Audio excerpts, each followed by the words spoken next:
Are you ready for the ultimate bikepacking weekend adventure? Join us for an unforgettable self-supported bikepacking trip through Southwest Virginia. The Grayson Gravel Pie Bikepacking Adventure travels along the Virginia Creeper Trail, the beautiful gravel roads of Grayson County, Virginia, and the New River Trail. All lodging and camping arrangements are included, along with daily routes and guides riding along with you.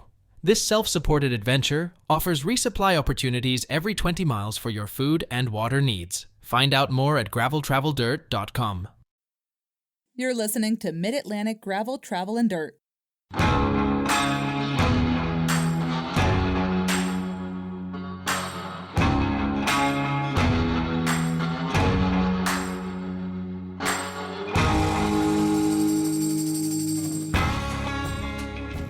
Hi, everybody. I'm Brian. And I'm Quiet Joey. And I'm Jess. This is episode 177 of Mid-Atlantic Gravel, Travel, and Dirt. Joey, you don't have to be quiet. We want you to be. Nope. You need to be you, but I want to make sure that people can hear you on the podcast. I've gotten a lot of complaints over the last few weeks.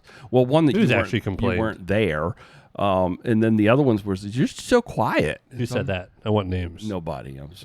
If you're new here, this isn't the podcast where we argue. We talk about gravel bikes, adventure biking, bike packing, bike camping, kitten things. We're all about kittens.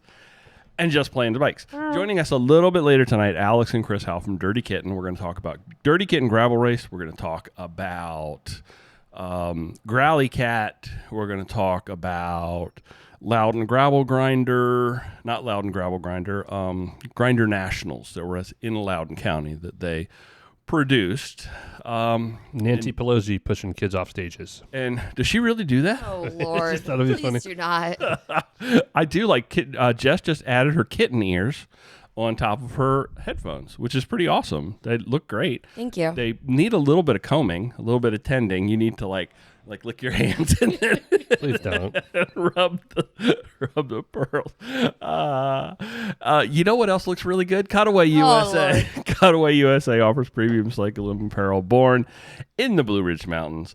Cutaway is an industry leader using innovative fabrics combined with clean and bold designs. We need to ask Philip to kind of update our little spiel, I think. It would be nice for him to kind of like mix it up a little bit.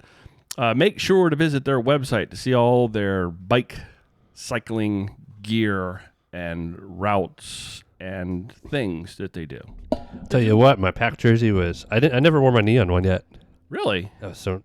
It's the nice, same. isn't it? I think it's the same as our GTD. I almost think it's a little different, Might but be a little different. I don't know. I freaking love it. Yeah. It was so nice to wear on Saturday, and I Yeah. love our GTD kits. But I was kind of bummed. I went to get my bibs for the shop, and I forgot they weren't cargo bibs. Like we need cargo bibs for the shop too. I'll tell you, once you go cargo, there's go no back. other way because you go to slide your phone in that side pocket on your. And I talked about this like I don't know within the last couple of weeks how different they are. It's like they're bigger, but not too. Anyway, it doesn't matter. Not, well, the one thing I'll plug away on kit is I wore my Illeal, the one brand that everyone's on their ambassador program. Yeah. Because for hush money's? I think all you do is buy a kit and you're immediately an Anyway. ambassador. Man, I'll tell you what, my little man, Your man pooch over pooch? here, Your man pooch? where those bibs are cut, like just pops it right out. I was like, man, I say the cut on those, like, So it reinforces my cutaway kit. It's cut a little low. It's not cut for guys like you and me. So the pooch pops out.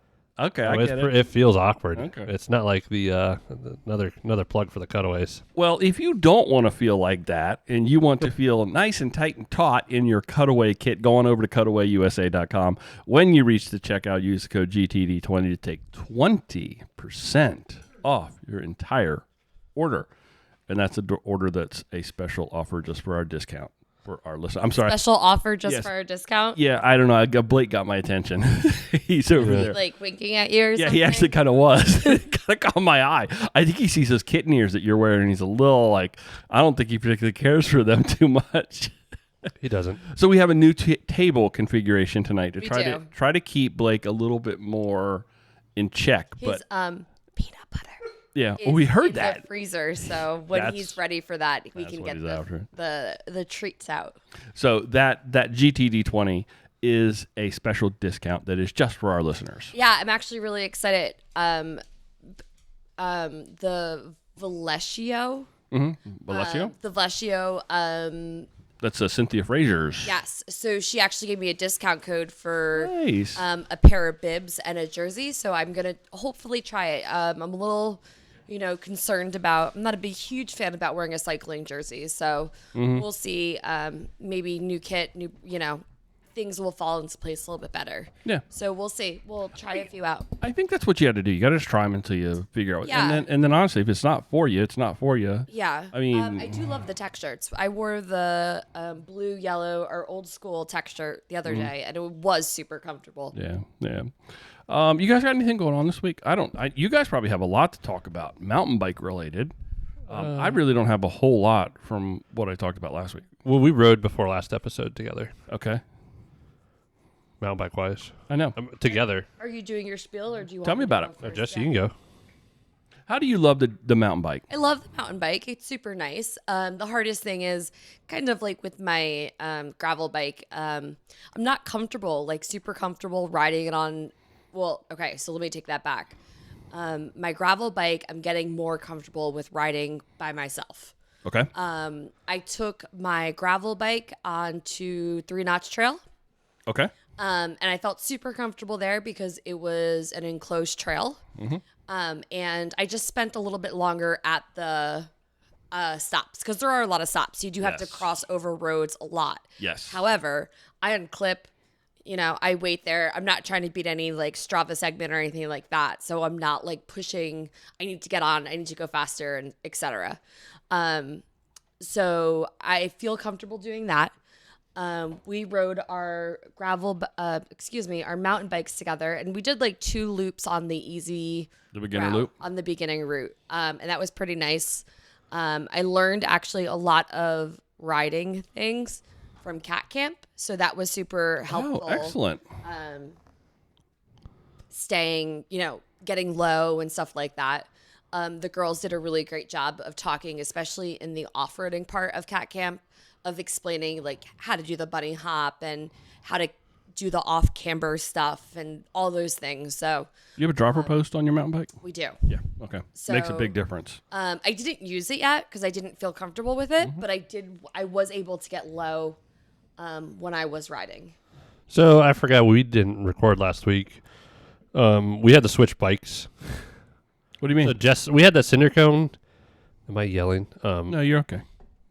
And the cinder cone was actually too small for what we ordered. But I forgot we had a big Hanzo, which is what I really wanted in the first place in the shop. Okay. So So she went from the cinder cone to the it was Hanzo. a very nice upgrade. Big Hanzo. Big Hanzo runs I love the 27. name. It's Now that's a still hardtail. still a Kona, yeah, but it's a 27.5 by like 2.8. Oh, brilliant! It's nice. Brilliant. Yeah, that 27.5 is going to make a big difference for you. It was great. Well, they were both 27.5, but this is like through axle, not Okay. quick release. It's runs a Judy 35 millimeter fork, which is way better, and Okay. all the components, and it had the dropper on it. So like, there's nothing like the cinder cone. There was a lot to be desired, but it was available. You're right. But it was a good get her into it, and there'd be stuff we have to do as she grew. But So- this is kind of just set up for the long run. So that's almost like a mid-fat 2.8. Yeah, it's like the Specialized Fuse. It's Yeah. their rival. Okay. Because the regular Hanzo is the 29er, just like the 29er Fuse. Okay. Yeah, but I like it much better than the Fuse. You're going to like 27.5 over the 29. But Yeah, you it said was they were great. you said they were both 27.5, Bike was right? great. Yep. Okay. Yeah, so I was just gonna say she did get the big Hanzo instead. Instead of the cinder cone. Yeah. Yeah. Cool. It was a great bike. See any snakes out there? No, thank God. Thank God. I would be pissed if I saw a snake and I would be like, nope, I'm done. Like, done. It was fun mountain biking for a while. Yeah, I'm out. that's fun. This bike is beautiful. I love the mint green, but no, I'm done. So Gruska's coming up, but last weekend or this Sunday, so just a few days ago, Emma, Chris's girlfriend, and I did a 5K in Baltimore for Women's Health. Oh, awesome. So we both are pretty anxious people, I would assume. I guess that's a good way to put it. Sure. But we had to navigate like a lot of things because we haven't done a race before, and we were purely going out to have fun. We had lots of Baltimore traffic we had to sit through. Ugh. We had to find a parking garage, but when you do a race, the parking garages are always really hard because they shut down all these lines of traffic. Right. It was at the Power Plant Live in Baltimore, Okay. So that's right in Inner Harbor. right in the Inner Harbor, and we only ran the Inner Harbor. And Emma's never been to Baltimore, so that was a really cool run to show her. Like, we literally ran right along. We went right through the Under Armour outlet, Under Armour campus, just right around the Inner Harbor. It was beautiful. And then we got done. They had a medal. You got roses. It was a women's only event. It was really fun. And it was, just another thing of getting outside your comfort zone and doing something like that, because I haven't done a 5K race in 4 years. Wow. So it was, COVID, we didn't do anything through that. Well, St. Jude, that was a half marathon, right? Yeah. Yeah. So it was really nice to get out there and do a nice little 5K, and there's women of all different shapes and sizes out there. So it was great. We spent the day together. We did the run. We left here about 4. We got to the race by like 5:36. 4:00 in the morning? Yeah. Holy wow. It's the time we normally get up, right? Okay. Usually by 4:30. Blake is whining by 4:45, so usually I'm up by then. I sleep till 8 and still take an afternoon That nap. would be nice. So we got up there. We did the race. We hung out for a little bit at the end. Went to Double T, went to the running store, went to Whole Foods, came home. Had a day of it. It was wonderful. We got stay home. out. It was such a great day. Nice. Very much Well needed. Well done. Got Rise Up, a whole big adventure. And then I got home. 15 minutes after I got home, Joey left, and it was just a really good day. Nice. So the running mileage is up there for the New York City Marathon, so that's exciting. I see on the calendar you've got all of our rides and miles. everything like that. So, we're gonna see. We'll see how it goes. Fitness is fitness. Fitness is fitness, And it'll help you out no Yeah. matter what you're doing. I started lifting. I've lifted for like a week and a half now, and You've been lifting Joey for a long time. my poor old lady back is throbbing. Throbbing. Oh. It hurts so bad. Well, that's good. Yeah. I'm glad you're enjoying the mountain bike. I'm hopeful that my arms won't hurt so badly when I'm on my bike, because sometimes, because my bike handle is low. Mountain biking will work your upper body. Yeah. Yeah.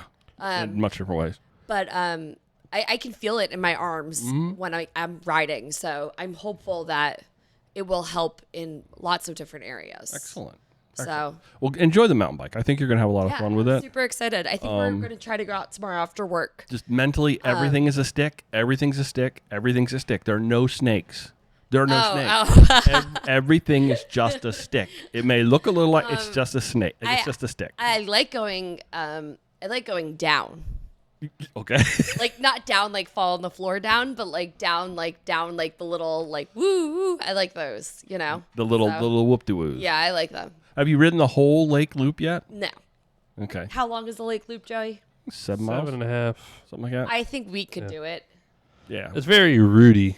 Yeah. I don't think we're gonna do that tomorrow night after work, but I would stick to that beginner loop because that's going to do your bike handling skills. And Yeah. then you will, you'll be able to, fall into the rest of it. Yeah. It won't be as difficult to Old transition. But I do have to keep reminding myself that the bike will do a lot of the work for me. Like I'm so nervous. True. Like I have to make sure that she's I gripping the have handlebars so hard. so hard. My Trust the bike. yeah. So I have to start trusting the bike, and this has bigger tires and all these things. So I did that yesterday. Did not go well.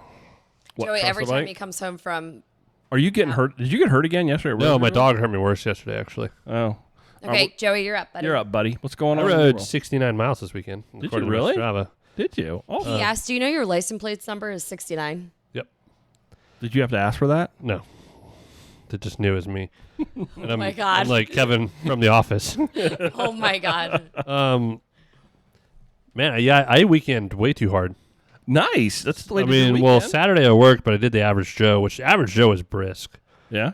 But it was okay. Everyone in the club or the group was fine with it, and I just figured I'd push myself. But and then we did a nice early morning 30 something on Sunday, and then I fished from like 3 till 9:30 that night on Madwoman, Okay. throwing frogs. I about threw my arm out. Oh God. Did you get any snakehead? Did you catch any snakehead? What? He was choking on his bone. We have a Blake emergency. Anyway, I won't talk too much about fishing. I missed some nice snakehead. Like Did you? totally blew up, spooked them. That's too bad. Um, I don't know what was going on there. yeah, either. so I wore myself out, but I promised the guys on Monday that we would go to Rocherville. Oh, so you So like threw the your arm accountability out was there, and I was kind of tired, but Sunday night, and then you went out. my legs were shot by the time I got on the trail yesterday. Man, I forgot how much fun Rocherville is. Oh yeah. It is. Did you do the center part, or did you just do the outer No, loop? we just did outer because we played around, and I used to ride that trail twice a week for a long time, and I forgot That's a fun one. how much I liked it. Which way did you go? Counterclockwise or clockwise? Clockwise. Clockwise. We go straight. So you went up the big hill. Yeah. Yeah. Okay. With the big creek at the bottom. Have they fixed that yet? Is there a crossing on that, or is it still? There's like a little wood bridge. Is there? There's a crossing. Is there a rideable wood bridge? Because I know that somebody had thrown a piece of wood in there at one point after it got washed The out. thrown wood's the best stuff, if you ask me. But there is like a bridge. Okay. I remember after it was a big hurricane storm that came through a few years ago. and it they took worked on the trail a the little bit. bridge out. It rode so nice. Now, on the big hill up from the creek crossing at the bottom. Yeah. I know at some point they had like made cuts so you actually it wasn't a straight bomb. You had to go. Because it washed out like But is it years ago. Is it still you have to cut in and cut out, cut in and cut out, and There's only one little lake. weave your way up there? Yeah. Okay. But if you are a decent bike handler, you can fly down it without worrying about not being straight. Like Yeah. you can hurt yourself. Yeah, I remember when it was a straight bomb descent. It Yeah. was, and then you hit that. But I creek at the never bottom. liked riding. I never rode that way much. I like Okay. going up the hill. How'd the Hey perform? Hey, it was great. It is meant for like everywhere around here. Yeah. It is so nice. My back's not destroyed, having the rear suspension, but and the boys are fast. Oh, And they're really good riders. They're young. They're It young. was fun, but Jim Oster brought out his like brother's late '90s, early 2000s stump jumper hardtail, like when that was like an XC, Uh-huh. with like 90 millimeters of travel and rim brakes, and he rode pretty good. There was one instance where we had like 2 miles left. I don't know. We were kind of pushing a little bit and really fun, fast, flowy section, and I scooted off the trail like 6 inches, and there was a stump that was about 12 inches. It was more than my wheel and suspension can handle. Uh-huh. And I had like the half a second of prep, so like I tried to scoot off the back of the bike really quick so I didn't go over the bars. Right. But then it was on a ravine. Oof. So I went, and then luckily Jim didn't hit. He said he was about an inch from nailing me in the back with his handlebar because he couldn't stop, and we were flying. So did you go over the bars? Or you just No, I didn't go over the bars, but me and the bike just Ooh. took a tumble down the ravine. Yeah. And I was still clipped in. Oh God. But luckily I was more worried about poison ivy. Like nothing hurt. But yeah, I nailed myself. I mean, I used all of that travel on that fork. It bottomed out. But yeah, though that bike rides Rocherville so well, so much better than my epics, and multiple specialized epics. Well, after the lake, what's going to be Jess's next step? Probably Rocherville. But Rocherville, I had almost feel like Cedarville. just Cedarville's. You're driving 45 minutes to ride routes. Okay. You're driving 45 minutes to ride Rocherville. Yeah. Cedarville's. There's something always lacking. I don't know. I did all three one time. One I day? did For the 12 Cedarville, rides. Rosaryville, Yeah. and the lake all in one day. I feel That was a lot of oomph. you need a little bit of prep before you go to Rosaryville because as far as like a little bit of bike handling and control, because there's some That quick- beginner loop will do that though. Yeah. Won't it? Yeah. But even after not riding a lot, I mean, like Well, the other thing about mountain biking is, when you encounter something, and you know this too, is when you encounter something, you're like, oh no, that's not for me. You just don't do it. You just stop. And I don't have clip-in pedals right now, so it's really nice where I can honestly just stop. well, there's less of that at Rosaryville. Yeah, but even if There's you, less like the eroded 2-foot drops that I'm if someone's riding behind me and they're not confident and I don't tell them, I'm like Like at the kind of lake. worried after I go through. I'm like, Like at the lake. I'm like, oh, didn't I didn't have to yell at Jim. But Roosevelt doesn't have that, but it has the really It's fast. You fast and flowy. And if Yeah. you don't learn brake control, you can pay for that. So you got to build yourself up to that. I'm just saying it may be something that you can handle, but you don't. If you have any question in your mind, that's what mountain biking is all about. It's like, okay, well, I don't want to do that right now. I don't do that right now. And Yeah, then that's what I do with like gravel. I just get off and walk the hill. Like you look at, but it's different. Walking the hill is more like walking the hill in a gravel is more like this is going to hurt, as opposed to I don't feel like I have the bike handling skills to be able to do this in the world of mountain biking. So I'm not going to do that. Yeah, and there's nothing at Roosevelt like I said. There's stuff at the lake where if you don't know it's coming up and there's some of these little drops. Yes, yeah. There's not that at Roosevelt. Yeah. And there's no non-manageable climbs. There's like 2 to 4 climbs at the lake where if you're not up to speed as far as bike handling, like Oh, you're true, gonna, true. have You're to right. get off of it. You're absolutely right. You're absolutely So right. like Yeah. Roosevelt is more rideable. The little punchy kind of like rooted. There's a couple of places So much at the lake. erosion. Yes. Yeah. where I'd forgotten about all that. You have to be insane to do one of them. But yeah, Yeah. Okay. so I do feel I get it. you need a little bit more control at Roosevelt, but it is a safer, funner place. Yeah. So, All right. and there's a Popeyes right next to it now, which is new. Because we used to always do Bojangles. Bojangles. Yeah. Is the Bojangles still even open? Or Popeyes put it out of business? I don't know why they're still open. Anyway, but that kind of wraps me up. You want to look Strava Club? Strava Club. Yeah, like I said, I did more than that, but I did 69 over the weekend.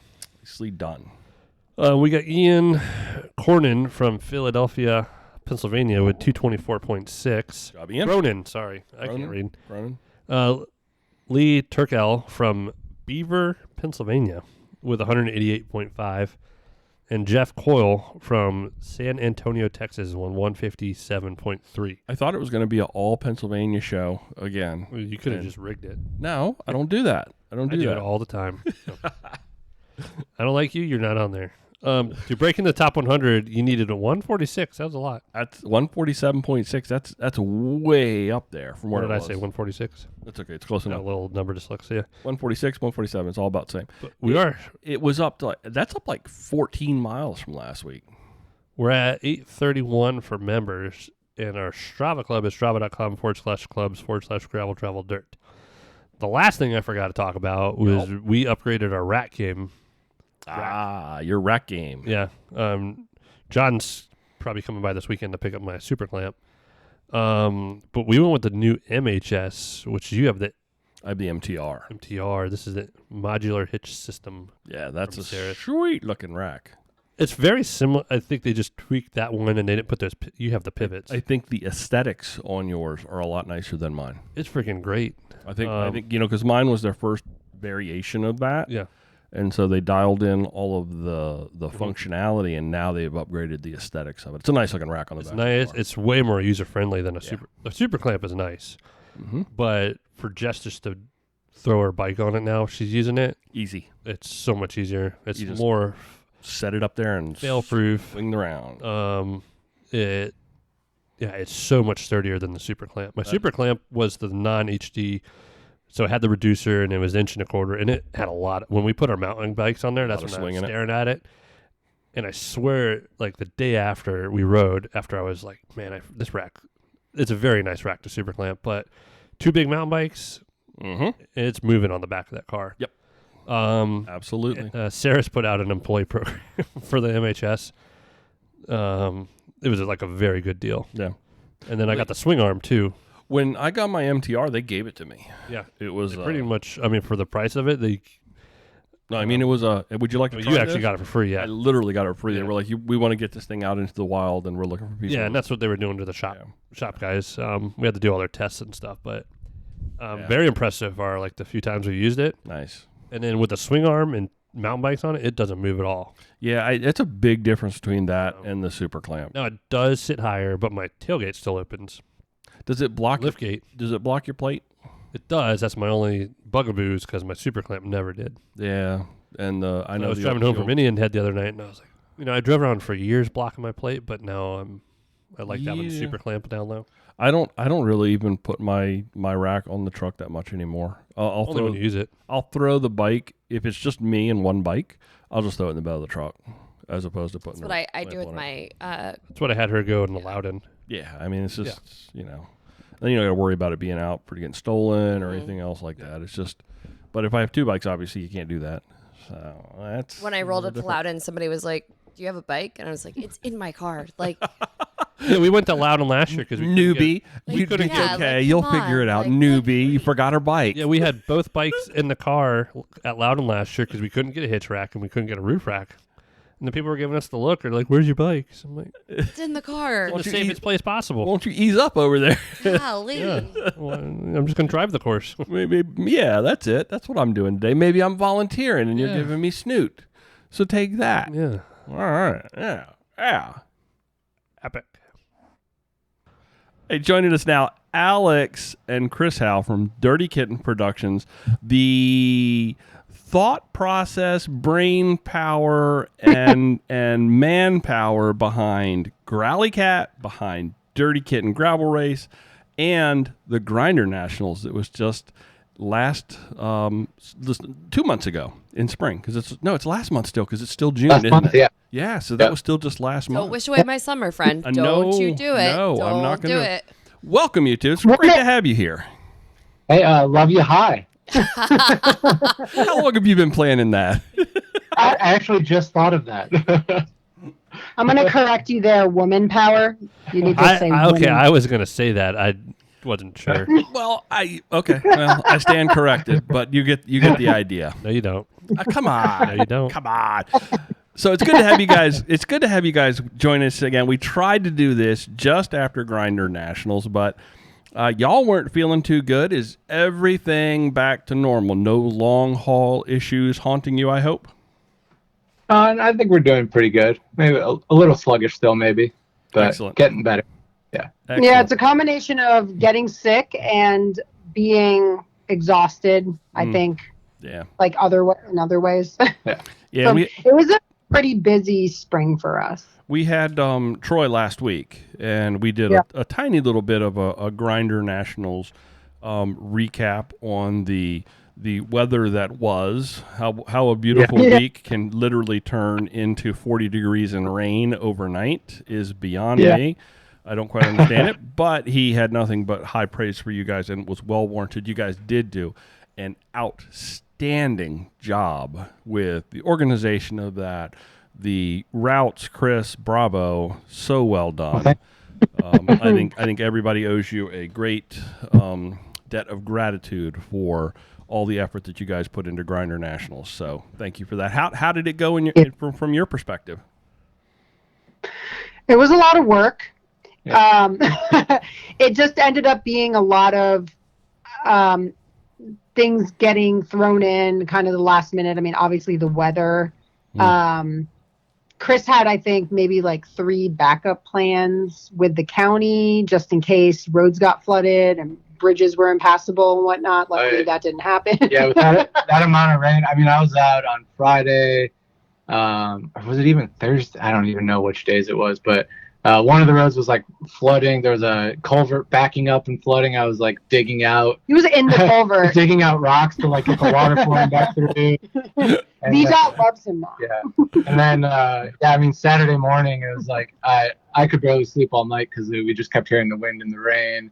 And I was out on course at like 4 a.m., I think, just checking all the low bridges and places where I thought it might flood, just making sure everything was going to be okay. But, I mean, everything held up well, and I think it worked out. I mean, I think the event itself, minus the weather, went very well. You can't control the weather, so there's nothing we can do about that.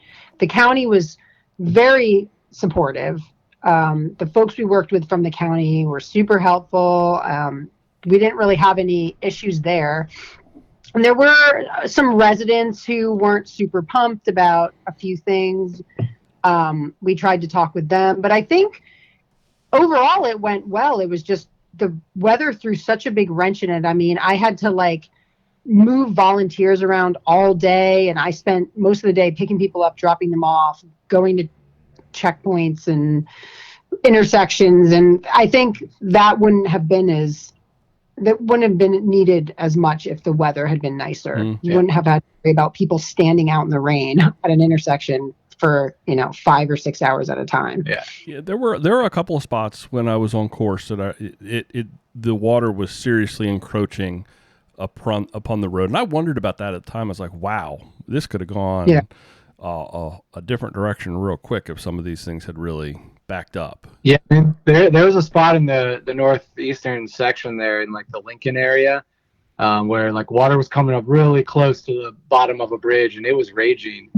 And like, yeah, if that had come up over that, we would have had to cut like 12 miles off the course, like all of a sudden. So, so we got really lucky. Yeah.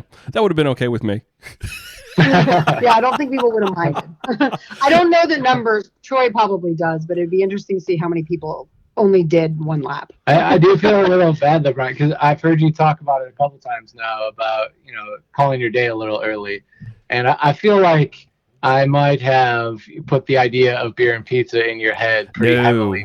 No, you did not. I want to alleviate all concerns you may have. That was a purely me decision. And the fact that I stood there and talked to you for so long was really the only thing that kept me thinking that I might actually still make that left-hand turn. So, all right. Well, then I feel yeah, nothing to do with you. But you really did. I did one more time tell you, you did a fantastic job with that course. Lord. So I'll throw some sound effects in there for you. Oh, Lord. Well, it was fun. I love riding down there, and obviously there's a lot of people that know those roads well. And I didn't build the roads or make them pretty, but I do like putting them together like a puzzle. Yeah, it's a lot of fun. You didn't build them, but you sure did string them together nice. So that's the way to do it.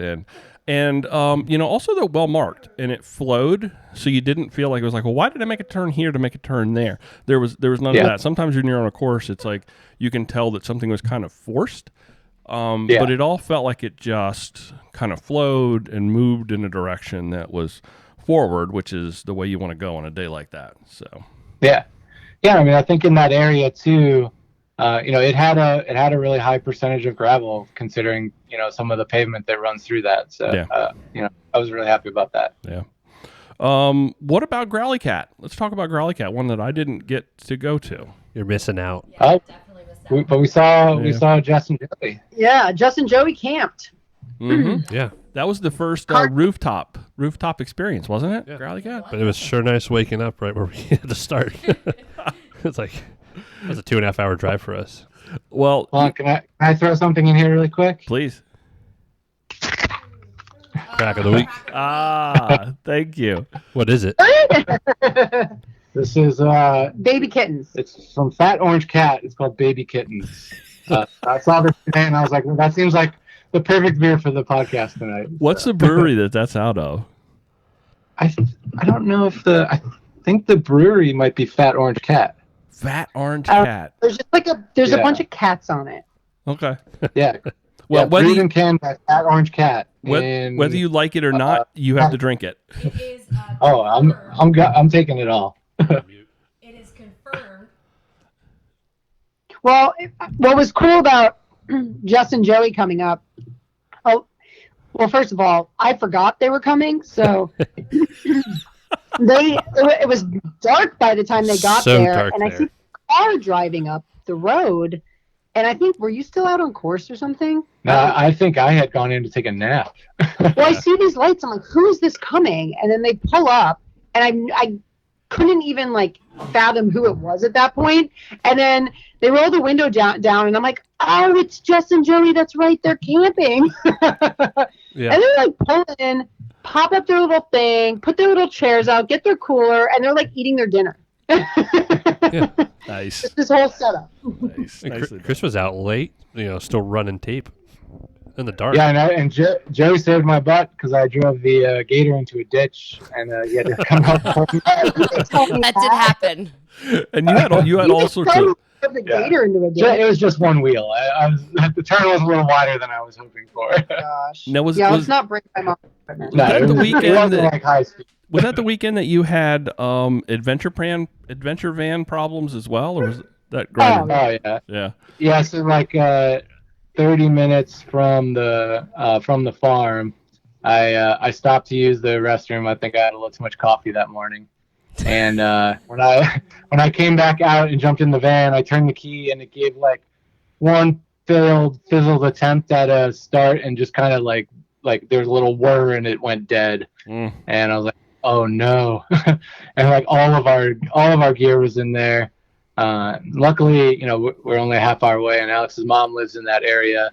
So Alex was ahead of me, and I called and I said, just go straight to your mom's, grab the biggest truck you can, and come back, and we'll start loading stuff into it. Yeah. And we were already, it's hunting season there, so we only get to be on the property after 12 p.m. in that time. So we already were like limited with only 2 half days of setup, and we basically lost half of one due to that.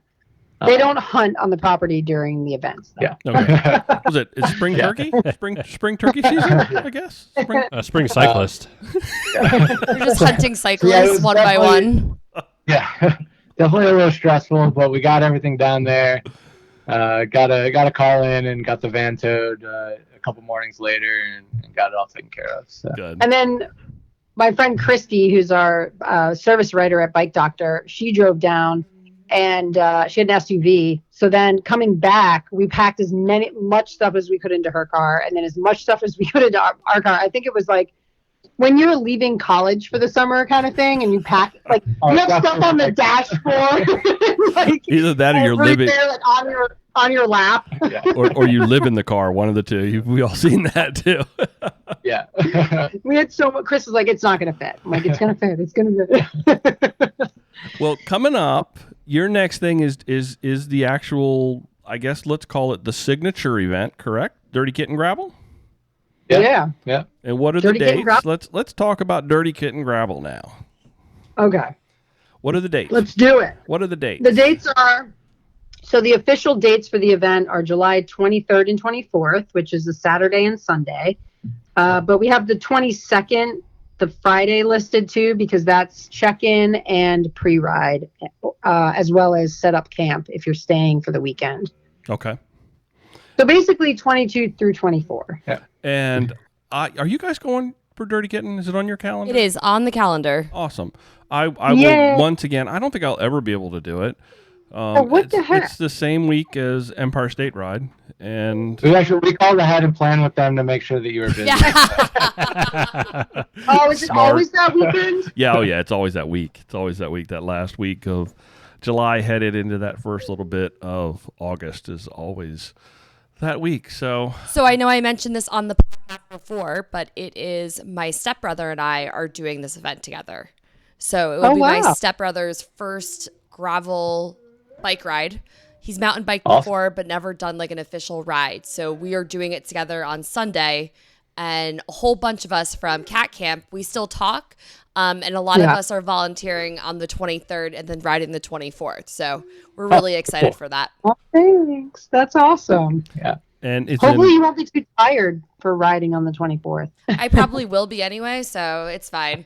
I'll be good, I also have a 10-mile run that day as I look at our calendar, so we'll try to manipulate that correctly. That'll be interesting. Will It's be. kind Oh. of like a We'll try and break. give you the flat. No star on that day. Now the venue.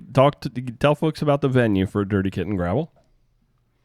So the venue is called Locust Hill Farm and Preserve. It's a private farm in Rapidan, Virginia. It's owned by a family called the Long family. They actually have like other family members living on the property. It's about 5,000 acres. And they use it for a variety of things. For the most part, it's a working farm. So they have cattle, mainly cattle. They also have horses, and they do different types of equestrian events on the farm. And then there's, of course, there's wildlife on the farm. They do allow hunters during hunting season to hunt deer and turkey, and whatever else people hunt in Virginia.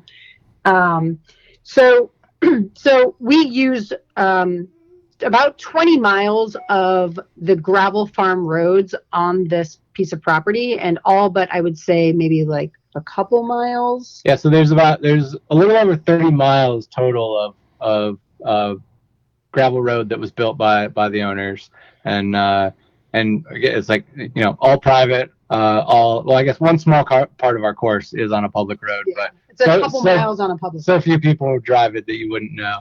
It's a public gravel road. Yeah. But yeah, it's really cool. All the roads range from their main drag through the farm, which is built pretty solid and smooth like a normal gravel road that you would hit somewhere, and then they get pretty rustic off in the woods sometimes with some horse tracks and stuff like that. Some double track, a field here and there, Yeah. maybe some dirt. Not a lot of mud. Depends on the weather, but not really that much mud. Yeah, I like to keep it interesting. Now, Some cow pies. is this your third or fourth year? This year will be. So we're calling it 4.0, but one of the years, 2020, we did not have an official event or race. We did a socially distanced Yeah, just ride. a recreational ride. Yeah, people came, checked in, and then rode, and it was like no contact. So that wasn't a race that year, but it was still the same time period. So it's really the third year it's been a race. The fourth year we've put it on. And yeah, it's the second year it's been a 2-day event.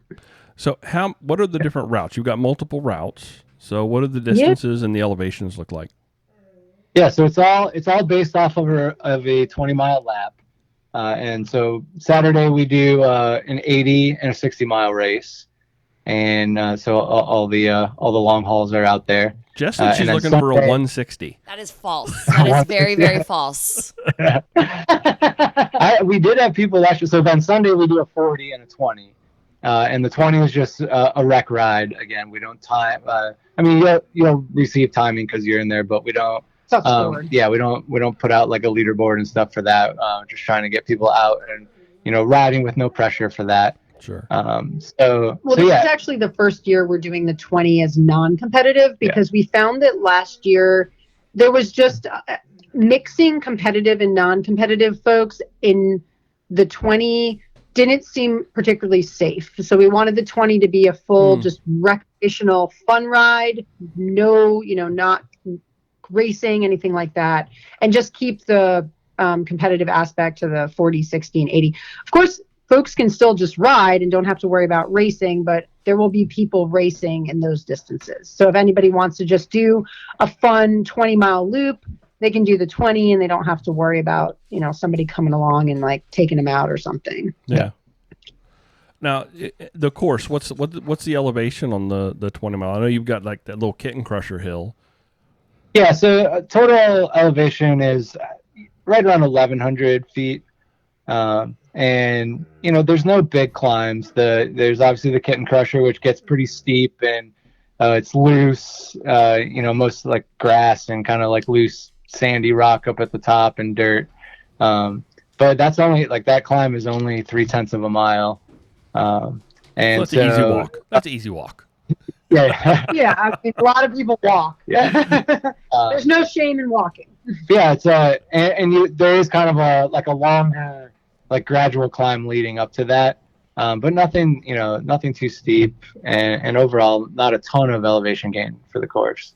Well, the Kitten Crusher does up to 28% or something crazy. It's got to be close to 30%. Holy in cow. one spot. Holy cow. Yeah. It gets steep in the one part right at the end where you sort of make a turn. It pitches up right before you get to the summit of the little hill. So it's on this little one sort of a hill attached to a larger mountain. They call it a mountain in that area. It's called Cedar Mountain.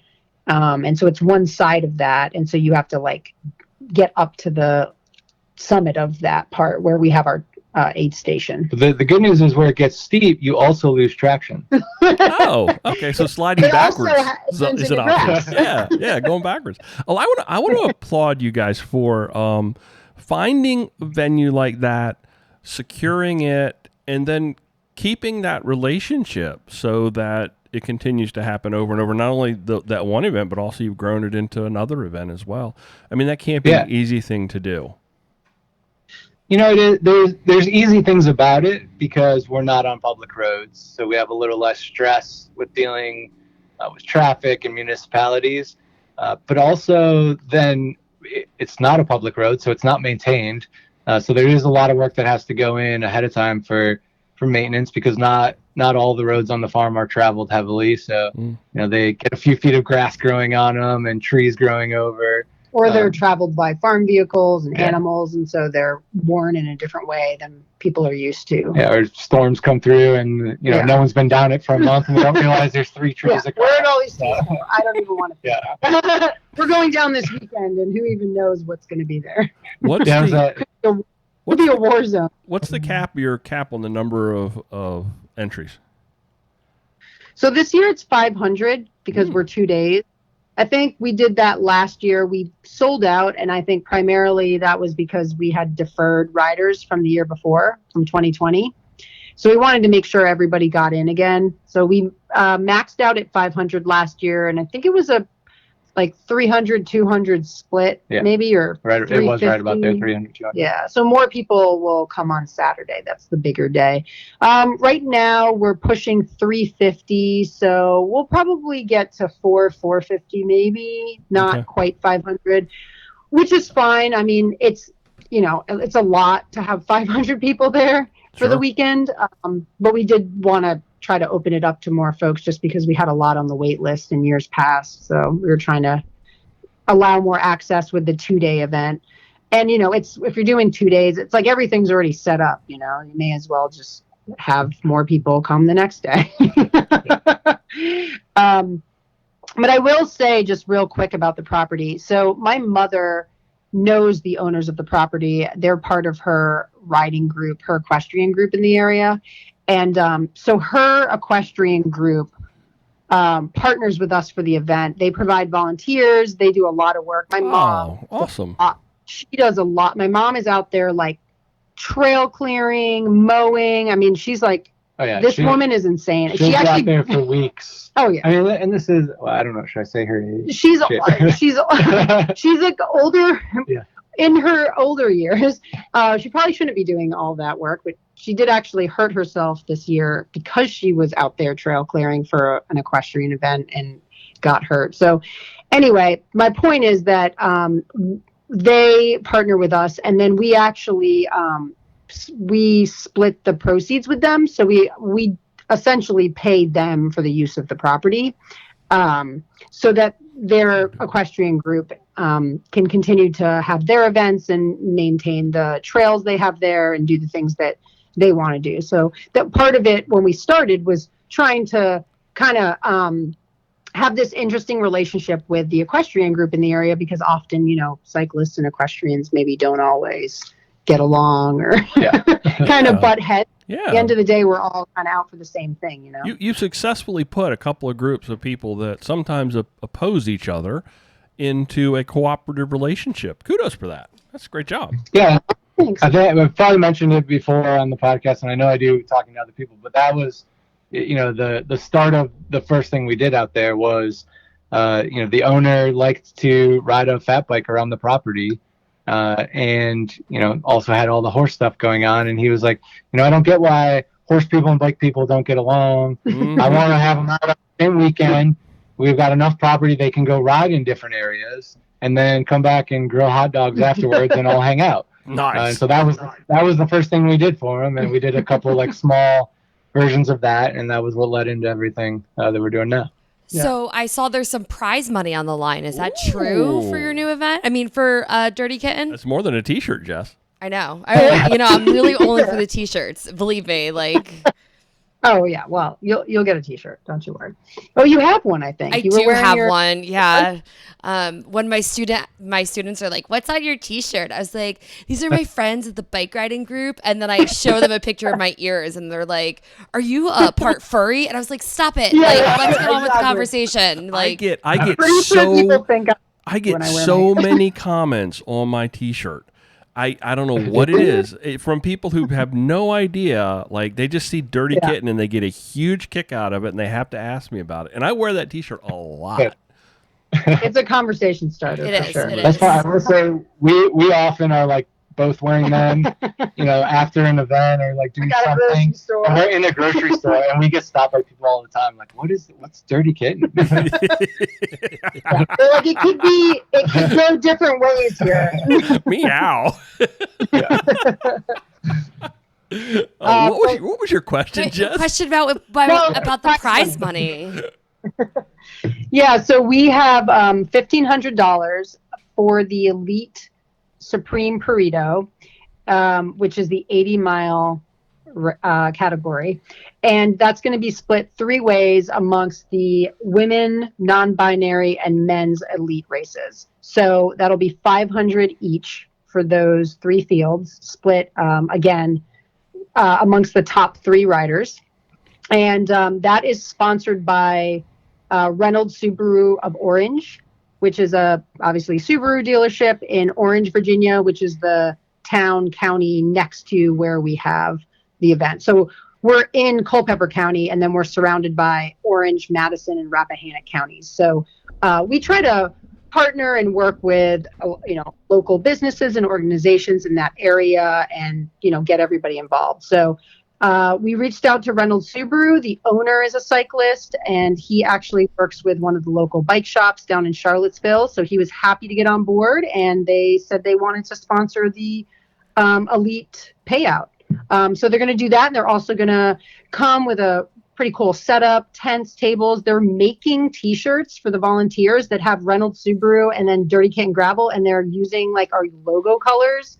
So they're super pumped about being involved, and they've said, like, let us know what you need. If you need anything for the aid stations, or you need any more prizes or giveaways or swag, we're totally down to help you guys out with this event. So I think that's awesome. pretty cool. That's awesome. What was it? One more time. Who are they? It was Orange Subaru. Reynolds Subaru of Orange. Reynolds Subaru of Orange. We are a Subaru family. Yeah. Yeah, and so You're a multi-boo family. we are. Yeah. We even have little stickers on the back of them that say like, "This is our first Subaru," like, and it has like little charms, and then like ours in the middle. It doesn't have like, it has the Subaru logo, but mine has a dog paw print, and Joey's has a fish. So like our Subarus are like I don't know. Personalized. Yeah, they are personalized, our cars. Personalized. I like that. That's so cool. I think I would love to have somebody go around. I don't, Bruce will be busy, but if somebody could go around and get some just like count all the Subarus that are there, or get like a little video of all the Subarus. Yeah. That's awesome. That would be fun though. Yeah, I will be driving a Subaru there. You're not sure which one. I'm not sure which one, but I will be driving a Subaru. Now, how can folks find out more information about Dirty Kitten in general, as well as the race that's coming up? I think one of the best, the race specifically, we have a lot of good info on Bike Reg. Most of that, there's a little bit of info on dirtykittengravel.com. And there's obviously links back to the registration. And I think one of the best ways to stay in touch with what we're doing is to get in the Dirty Kitten Facebook group. Alex does a great job with staying in touch with everybody, and being really active on there and reaching out and getting people involved in all kinds of different discussions that are going on there. And we've been posting some other rides on there recently. We did one up in Frederick a few weeks ago, and then just in Michaud 2 weeks ago. Yeah. And just kind of, a weekend day. Hey, we're going to go ride here. Come ride with us. We'll kind of lead, but, kind of on your own, kind of, ride with us. And if you want to stick with the group, go ahead. If not, meet us in the parking lot afterwards, and we'll hang out and grill some food. Yeah, Give you guys an opportunity to ride with your community, which sometimes as event promoters, you don't have that chance to do that. So that's cool. Yeah.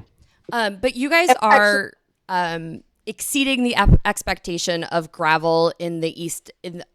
In the east, how do I say that? In the northeast, Mid-Atlantic. in the mid-Atlantic. Okay, you guys are. Thank you, Joey. You guys are volunteer. You guys first have your own thing. You guys both ride. You guys both race. But then you guys are volunteering at other people's events.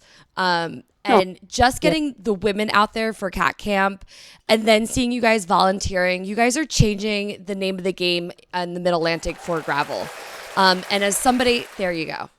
insert Brian's thing. But you guys are okay, whatever. Oh, Jess was But like you guys are like changing the game. Like I can't tell you how many people who I still contact or keep in contact with from cat camp. There was a girl who first time riding gravel was at cat camp, and she placed in Gravista. Like I think there are what you guys do for this community in gravel. You guys are making all these really cool riders and community and just really awesome people that I want to go out and ride with. So kudos to you guys. Well, thanks. I mean, that means a lot to us because, you know, you brought up the fact that we had a payout, and that's great that we're paying out elite riders, and we do want to draw that crowd if we can, and you know, and give them a reason to come. But most of the reason we do the event is to try and introduce people to the sport, or you know, give people that aren't necessarily comfortable in bigger races or out on public roads a place to come and enjoy that style of event and know that they're safe from traffic. And a lot with the camps and everything, it is about, you know, building, you know, more than coming and just learning skills and learning how to go fast or something.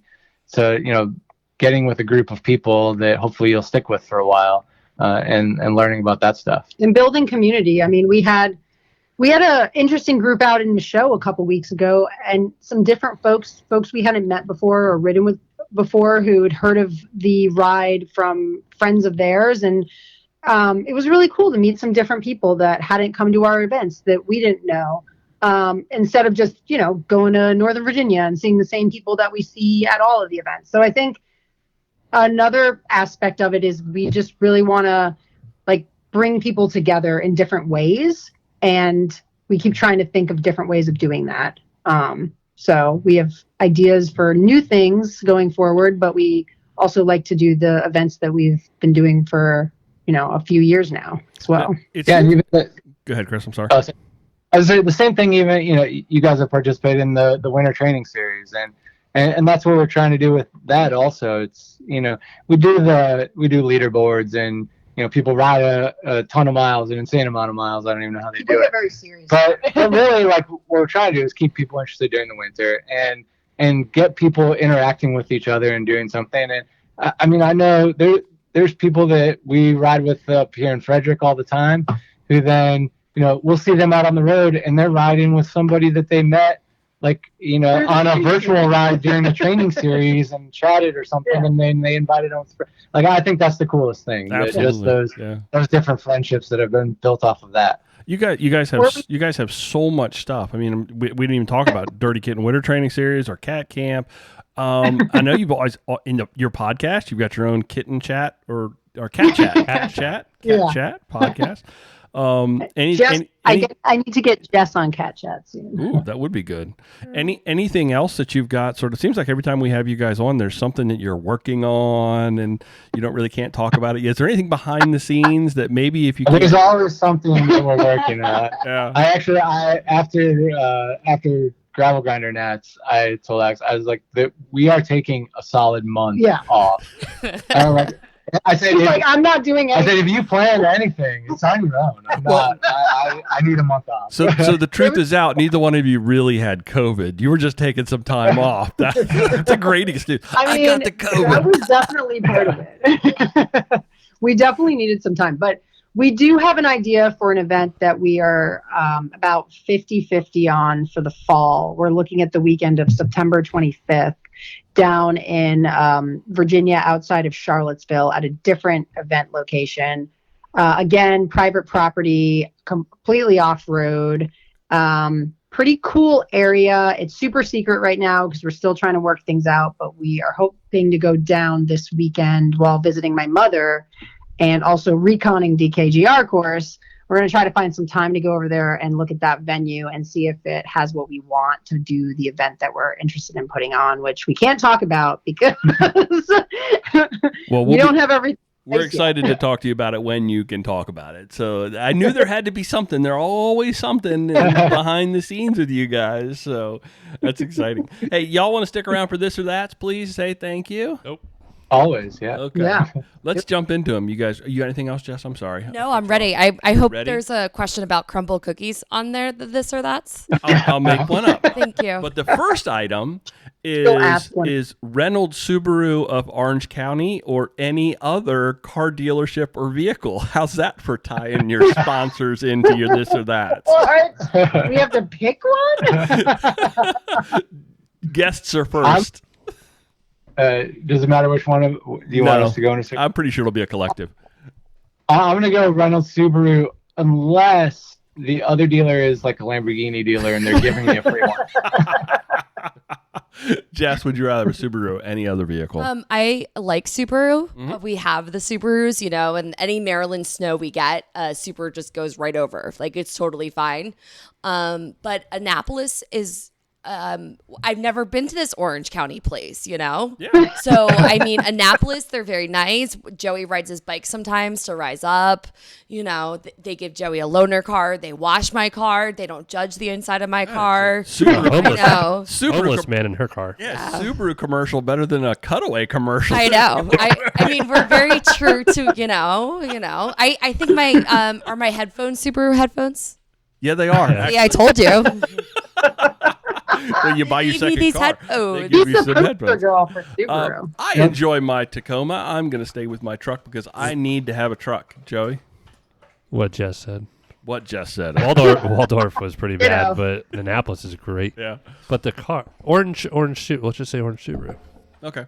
Mine's Second item, Orange Cat or Wait, Black I Cat? didn't go yet. How come I didn't get to go? I thought you were collected, but go ahead. Please answer. What? So no. now I'm just part of him? So now he speaks for me? Nope. Sorry. Brian, I'm just messing with you. No, I agree with what Chris said, but I will add, just a side note, that when we had our Sprinter in the shop, as much as I love Subaru, Mercedes is really good with customer service. I would hope so. Yeah. Fancy. My Well, even as a parents, second owner, my parents drive Mercedes, and my dog jumped in the Mercedes, and my stepdad goes, "Get out, you filthy animal!" And I was crying because how dare they talk to my dog like that? But Blake almost got a ride in a Mercedes, but it didn't happen. He tried really hard. Well, So close. we'll drive him around in the van. There we go. There we go. He would like that probably. He likes to sit in the back of the UPS truck, so I think he would like the van. Gets in it. Second item, an orange cat or a black cat? A white cat. But Snowy. yeah, Okay. that is hard. But I would say black. My first cat when I was a kid was an all black cat, and I always had a thing for black cats. I would say orange cat because I had a little orange kitten named Jiro, and it ran away, and I still feel bad Aw. about that. Yeah. Jess? I hope it's all right.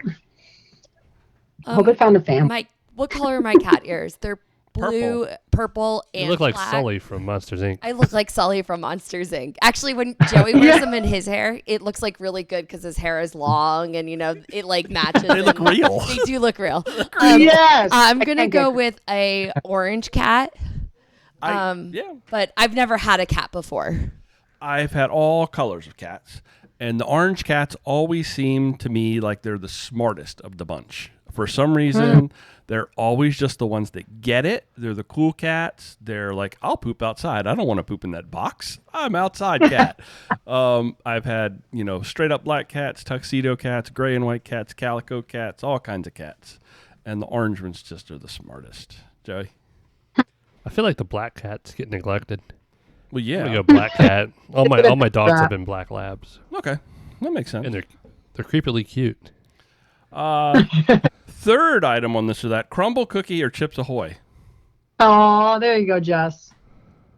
So you won't like my I- answer, but I don't think that I've had a crumble cookie, but it sounds better than a Chips Ahoy, so I'm gonna go with that. I'm going to go with crumble cookie because Jess likes it so much, so it must be good. now I'm I think I'm excited to hear what Jess says is so special about the crumble cookie. We've Okay, never had I'm crumble ready. cookie. We never had one. So I will tell you that in talk therapy today, I was telling her how I want one, but I'm like so nervous about getting one.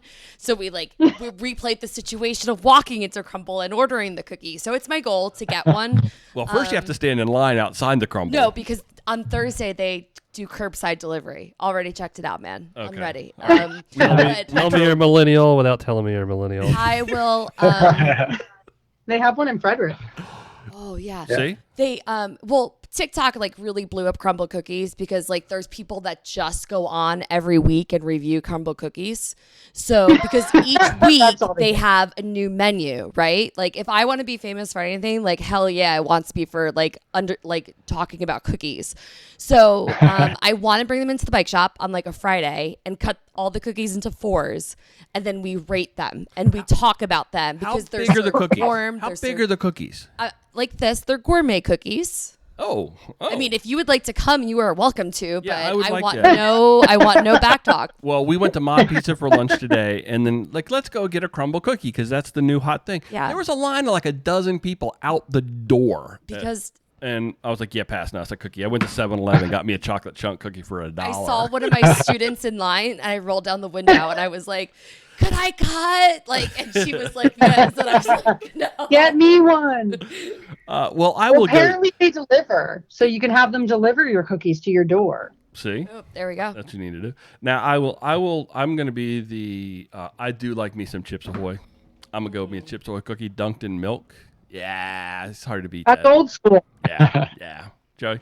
Classic. I'm gonna get flack for this, but now that I know it's only famous because of a TikTok trend, like anti-crumble cookie now, Jessica, I'm sorry. If this is a social media thing. It's fine, but you guys just will not be invited to my crumble cookie All right, tasting. So. at the shop, we do get cookies from the grocery store in the shopping center, and they're very good. Joey's sister went on opening day, and they got a box of 24 cookies. Yeah, but like How much Weiss do they cookies, cost? like $30. Holy Well, crap. that's All fine, right. but nobody's From invited to where? my crumble cookie party. If you two are going to start complaining, I'll come to the crumble. Not You like- need to try to convert me to the crumble cookie. I pay like $6 for like 30 cookies at Weiss for my staff. You can literally, on the counter of the 7-Eleven, they have 2 chocolate Subway chunk cookies cookies for are good, too. $1.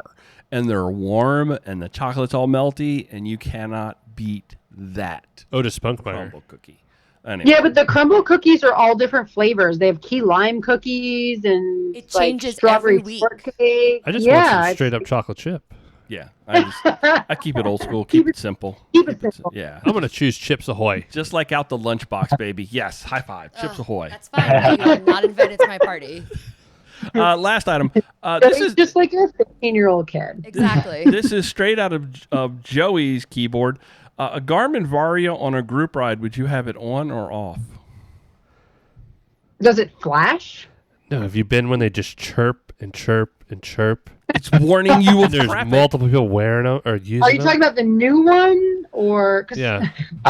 they're annoying. No? I'm gonna go So off annoying. because every light that I ever put on the back of my bike, I forget to turn on every ride. So the volume would be no different. We just got the new one in the shop, and I'm interested to see how that one works. But in general, I also try to keep mine either on just plain light mode, no flashing, or I turn them off during group rides. I don't know though. It's good to have. Are you talking about just the light or the camera? So The chirping. he's talking about the Constant chirping. The chirping. There's like Yeah. 4 people on a group ride. And The chirping and the flashing lights; those are really annoying. I when don't you're riding care behind about the light. It's the chirping. So I'll talk about Jess. If you had epilepsy, you would care about the light. Yeah, absolutely. See? Jess, Thing I don't. did my Varia bother you on our group ride? Well, last after Joey mentioned that This is it kept first. chirping, and I was like, "What's that noise?" Because usually your GoPro turns on and off, you know, and I hear that. It did get a little bit annoying, but there were people behind you, so But we're not always able to say, "Watch out, cars are behind us." there's also people behind you. It doesn't trigger with people. It just triggers with cars. Oh. So Oh, every time it does I it. did opt for what got my interest was the Vario with the camera, the new one that has the radar, the light, and the camera integrated. But DC Rainmaker kind of panned the camera on the Varius because it doesn't do any image stabilization, so it's kind of useless. So I did get the Varia with just the radar and the light. And there is a Peloton mode that I used on the light so that it doesn't create this crazy flashing when people come up. Because if you're riding solo and it's in radar mode and it's in regular flashing mode, as a car approaches you, the light intensity increases. So it gets brighter and flashes differently. And then when the car goes away, and it also does a little chirp when a car enters the radar zone. And then it does a second little chirp to let you know that that behind you is clear. So I like the data. I like knowing when there's car behind me, and I don't know how to turn the chirp off. So Does it chirp if there's a parked car? no, it has to be A moving car. It has to be a moving car, and even if this is actually something I'm not particularly crazy about, if the car comes up behind you and sort of matches your speed, it tells you that you're clear because it doesn't see the car anymore. So it doesn't do it with a rider. If a rider comes up behind you, it's because of the mass of that person is not the same mass as a car. You don't get the audible or the visual. But if it's a large object, and then if it's approaching you at a higher rate of speed, it gives you a different warning as well. So I like all the information, and I don't know how to turn the chirp part off. So Joe, you just got to suck it up and like it.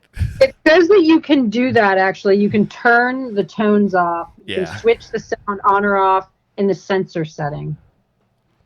And then someone says, it's really annoying when the radar continuously beeps. Yeah, I can understand that because you can actually see it. I've got the colors. Aren't you like a Garma hooligan or whatever they call I'm that? a League of Garmin person. Yeah. Garma? Yeah, I am League of Garmin. So Garmooligan. It's the Wahoo Garmin combo, yeah. It's Garmooligan. called Wahooligans. No, I don't want to. I'm with you, Brian, but I would just call myself a fanboy, but I like your version better. Well, I did actually apply to Garmin and become a Garmin ambassador, so I am officially League of Hopefully Garmin. they're not hearing this right now because you know nothing about the new device. Oh, High five. I just kind of told you all about the new device. Yeah, But you don't know if you can turn it on or off. Well, no, You gotta I'm know sure you that. can. I just didn't know. she I don't told know you can. how. That's the question. Is I don't know how. And quite honestly, I'm not 100% sure that I want to because now that I know that it annoys Joey, I think I may actually. Yeah, I would make it loud. I Joey? had somebody come into the shop right at the end of the day today with a old school Santa Cruz bike, and he wanted me to help him set the rear shock, which was a coil shock. And I just sort of looked at him like, I have no idea what you're talking about. And like, I had to go get the service manager. Like, what are you coming in here with that for? Joey? I think we all know my answer to that. Well, you wrote I the love question. the chirp, Brian. It's great. You do love the Yeah. chirp? Oh. Maybe we could change it to like a Chewbacca scream every time. Yeah. Change it to something. Well, now I'm sure there's a way that I can go into the sensor settings and Alex turn just the told you. chirp off. And well, there's a way that through the Garmin you can get to like the different light modes, but I haven't dug deep enough to get to the sensor settings, and I haven't taken the time to put the app on the phone either. I don't need to do that. Oh, jeez. Well, thank you guys. privateer. Thank you guys for having some fun with us tonight, talking about Dirty Kitten, cluing everybody in. Thank you for all the hard work that you guys do. Very much appreciate it. It's what makes gravel, quite honestly, is folks like you. So, Hey, Brian, can I throw something in really quick? yeah, please. So I just wanted to say, to Jess, like, I'm really glad you're on the podcast. I think that your voice is a real important voice in this community. Yep. Because, and I think this was really evident. I just listened to the show you did after the Loudon Gravel Grinder, and a lot of the people at these events, they're racers. They've got a shed full of bikes. They're used to everyone being as serious as they are, and I think hearing your voice, you're the majority. The other people aren't necessarily the majority, and we're trying to get and to this, and you didn't listen to the podcast where Jess talks about Loudon, go back and listen to it. Those are the people that So I don't mean to say it like that, but people like Jess, that's who we need to welcome and include in the community, and realize like the struggle that the people have going to events and doing those kind of things. And even in the group where you're accepted, sometimes you can feel separated and left out. So I like that you're on the podcast, and keep sharing your story. I think it's important. Thanks, friend. I appreciate that. Jess. Yeah, thanks. I appreciate that because it's not always Is easy, there- Oh no, did we lose right? him? Like it's Seriously? No, we're still here. We're still here. What happened, babe? Did you hit something? I didn't. After hours. Did they go away? We've still got you guys. So Are they talking? Yeah. mine. nobody's muted. They had a little garble and then That's they so lost. nice what you said. It was so nice what you said. Can you hear me? I'm Can you hear us? over here. Hold on, let me I text. don't think they can hear us. Are you guys back? We're here. Hello. We're here. Oh, the toils and tribulations of running a podcast in a kitchen. It's just, it goes on. We had a cat jump up on the desk, and I think she switched off our speakers. Can you hear us now again? Yeah. Okay, Yeah. cool. Shoo. I was crying over here for nothing. No, thank you. I appreciate that. I even though I do have literally a room full of bikes, it's just because of Joey. But it's not always easy being that person that's like walking and somebody like comes up to you and like, don't worry, you'll get the hang of gravel one day. You're like, I've done this before. Like, don't call me out there being a novice. Like that made me so angry. But it's something that you have to keep doing, right? If you don't put yourself in these uncomfortable situations, you're never going to grow. Like, how the hell am I going to do Nebraska by myself if I'm not, putting myself out there in Virginia? So thank you. I truly appreciate it. My fellow counterparts are playing with something under the table right now and Your giggling at each dog. other. Oh. Your dog. Trying to keep the dog distracted. I just hid the We don't dog. wanna know. The dog brought me its toy, and then I hid it under the bed, and the dog is so confused because he can't find the toy. We got All right. too serious for a second. Yeah, right. Blake wanted to bring everybody back to real life. So no, thank you guys. I truly appreciate it. Thank you. Yeah. Anybody else got anything I hope before we that shut down? You got that because that was what Chris said. I thought was really nice, but I don't know if we Oh got yeah, it. we got all. it. We got it. We got every last bit of it. Oh, Yeah. yeah. Oh yeah. Our speakers just cut Oh, out. okay. Yeah, I you- thought that was nice. What color was the cat that messed White. everything Snow's up? white. It was the little white cat. We call her a No, terrorist. now she's passed out on the ground, acting like She's wreaked her havoc for the evening, and now she's like, I'm done. My work is finished. Thanks everybody for listening to this episode of Mid Atlantic Gravel, Travel, and Dirt. If you enjoy the podcast, tell a friend. Tell a friend. That's all you got to do. Just tell a friend. That's all I'm going to ask people to do tonight, Joey. Is just tell a friend and buy a jersey. Maybe buy a jersey when we do this again. Buy a jersey. Do something. I don't know. Joey, how can folks get in touch with us? Our website is graveltraveldirt.com. And then what is our Instagram at Mid Atlantic GTD? Yes. We're not as active as I should be. Yeah, I do stuff every once in a while over there. Yeah. This week, Mid Atlantic Gravel Travel and Dirt is recorded from right here in Blake's kitchen, all the way up to Base Camp Frederick, right? Yeah. yes. Isn't that what y'all call home? Base Camp Frederick, right there on a mountain bike trail. Thanks for riding along, everybody. Until next time, do good, be nice, go slow, and respect others. Love you. Bye. Love you. Bye. Love you. Bye. Love you. Bye. Bye. We didn't talk about the ranch water.